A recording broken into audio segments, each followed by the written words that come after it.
Hello and Morning. welcome to your Tuesdays this morning. Well, we're starting today with more on the developing story in Nottingham, and we're joined now by Matthew Wright and Nick Ferrari, as well as security expert Will Geddes. Welcome to all of you.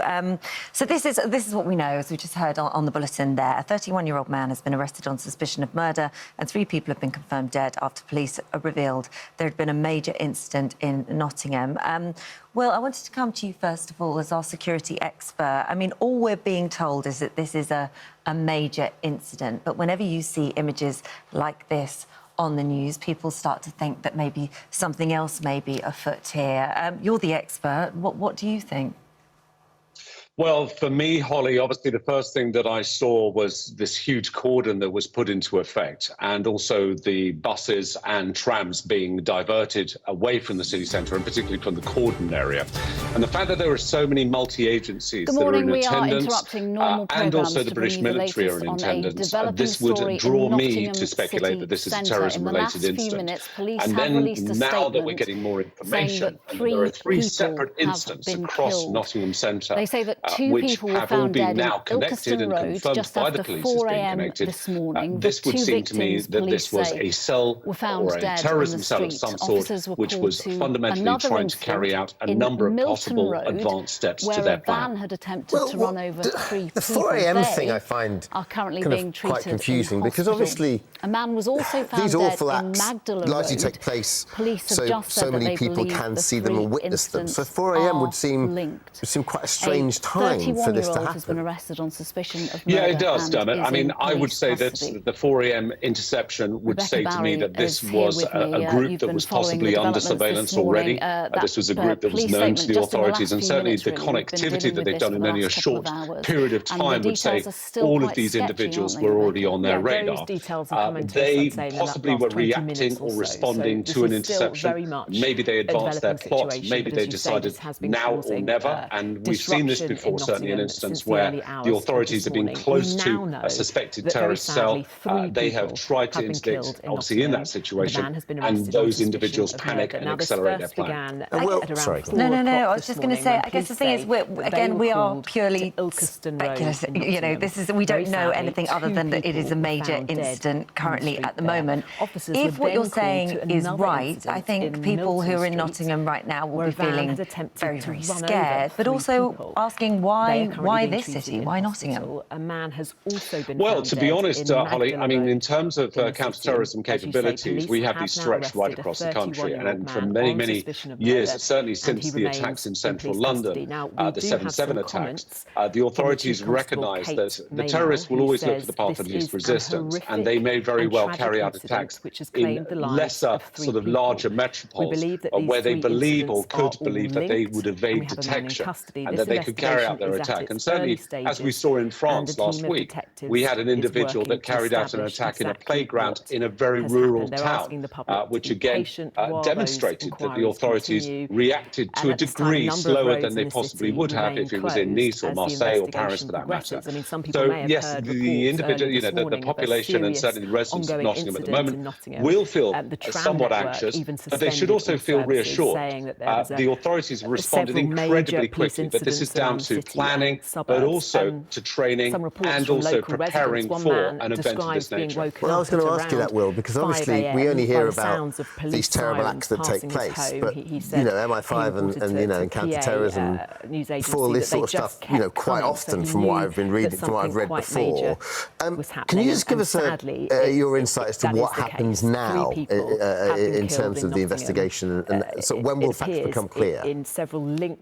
Well, certainly, Dermot, I mean, they've been very forthcoming already, the Nottingham authorities, in connecting and confirming, obviously, these 3 different incidents, obviously being connected. I would imagine that we're going to hear quite a bit quite soon, certainly in terms of the details. And this will be for 2 reasons. Well, to demonstrate in a non-confidential way that they are all over it. And bearing in mind, we're still at substantial in terms of a threat level, which means that a terrorism attack is likely. And although we don't see these things on a daily basis, we can feel sort of the threat threat has potentially gone away. It still prevails. But in terms of the authorities, what they'll be doing right now is they're going to be obviously ensuring, hence why they've got this large cordon, that they've captured all the individuals responsible for perhaps this particular incident in itself, or these series of incidents that they're connected to.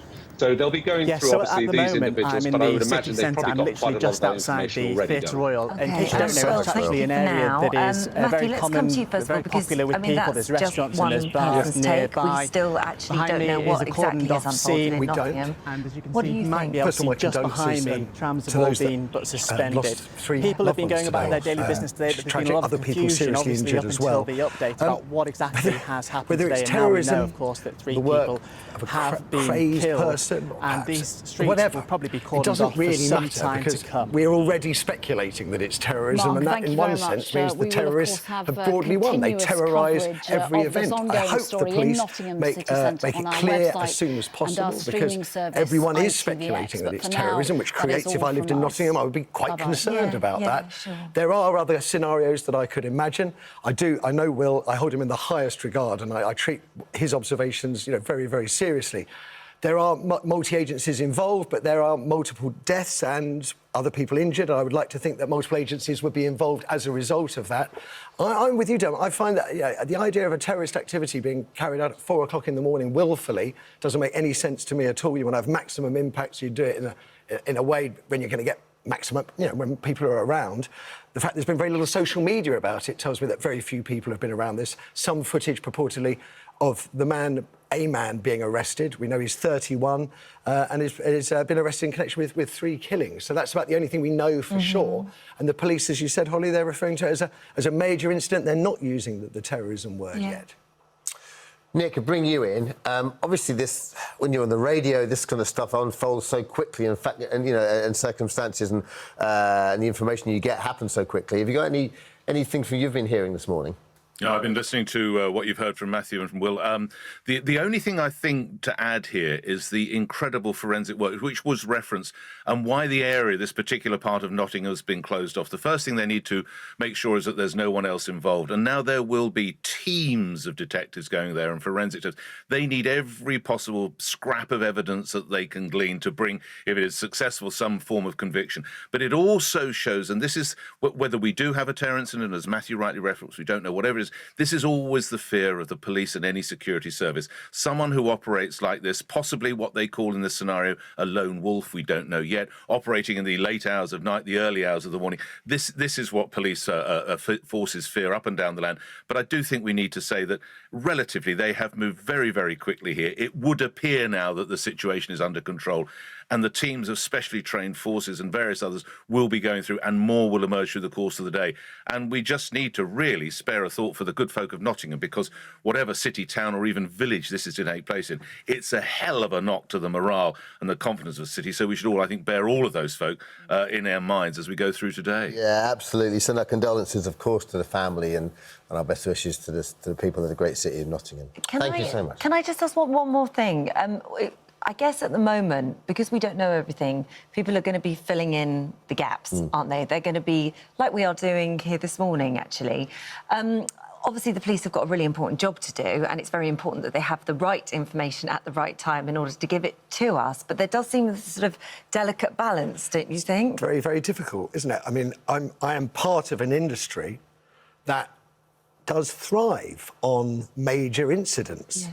And part of the problem with the industry being so connected with it is that there's very little to talk about at this moment in time, but people want to know, and we feel a sort of duty to give out information, even if it's speculative information. I also feel a duty to balance it out with a degree of calm until we know things more clearly. And at the moment, I'd like to believe it's not terrorism, and until the police say otherwise, that's the view that I will take. Yeah. I can understand why people will speculate otherwise, don't get me wrong, I really do. Sure. OK, thanks to all of you. Thank you very much. Sorry, I think, Nick, you're just trying to say something there. Sorry, I was just saying this story started quite interesting this morning in that the tram service had been suspended in Nottingham. That was the first thing that came out, I don't know, sometime after 8 o'clock this morning, before 9 o'clock. And you look at that and you sort of keep it at the back of your mind, as you were referencing, Dermot, you think, wondering what's going on there. And then, as you probably remember, Holly, you'll remember as well, the London bombing, initially, that was supposedly a substation just having a fire down near Russell Square. And of course, we all know what that led to. So the genesis of a story, it starts that there's a problem with a tram or a tube network, and then you see where you are. That is what the news business is all about as you watch the story develop. Yeah, and obviously, as this story, if anything develops while we're on air this morning, we will, of course, let you know. Thank you. Thank you very much. Thank you, guys. OK, we're right back with more right after this.